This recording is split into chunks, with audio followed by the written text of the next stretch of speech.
देश के कुछ राज्यों में कोरोना महामारी के एक बार फिर नए सिरे से पैर पसारने को गंभीरता से लेते हुए प्रधानमंत्री नरेंद्र मोदी ने आज राज्य सरकारों से कहा है कि संक्रमण की दूसरी लहर पर तेज़ी से निर्णायक कदम उठाकर तुरंत रोक लगाने की ज़रूरत है।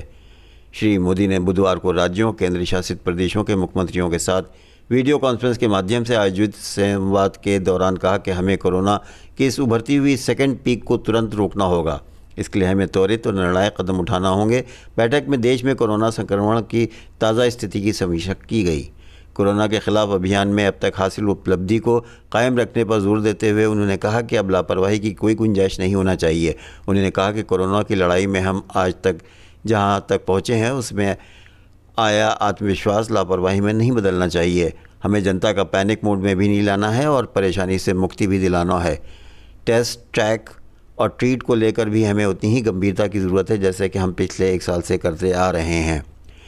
कंटेनमेंट जोन में कोरोना वायरस के संक्रमण पर अंकुश लगाने के लिए कोरोना जांच को ज़रूरी तथा इसकी संख्या बढ़ाने पर जोर देते हुए प्रधानमंत्री ने कहा कि हर संक्रमित व्यक्ति के संपर्क को कम से कम समय में ट्रैक करना और RT-PCR टेस्ट रेट 70% से ऊपर रखना बहुत अहम है।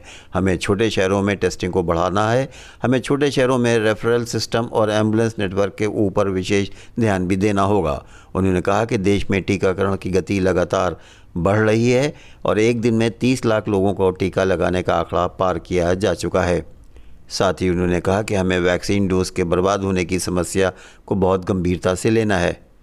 गृह मंत्री अमित शाह ने उन ज़िलों का उल्लेख किया जहां वायरस के संक्रमण पर अंकुश लगाने के लिए विशेष ध्यान दिए जाने की ज़रूरत है। केंद्रीय गृह सचिव ने भी कोरोना की ताज़ा स्थिति तथा टीकाकरण रणनीति के बारे में एक प्रस्तुति दी।